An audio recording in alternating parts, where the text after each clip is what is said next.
இறைவனிடம் கையேந்துங்கள், அவன் இல்லை என்று சொல்லுவதில்லை.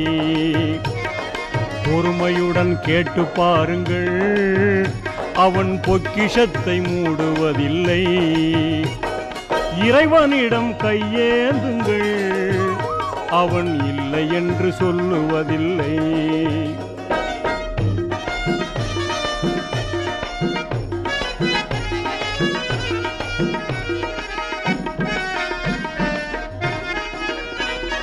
இல்லை என்று சொல்லும் மனம் இல்லாதவன், ஈடு இணை இல்லாத கருணை உள்ளவன், இன்னல் பட்டு எழும் குரலை கேட்கின்றவன், எண்ணங்களை இதயங்களை பார்க்கின்றவன்.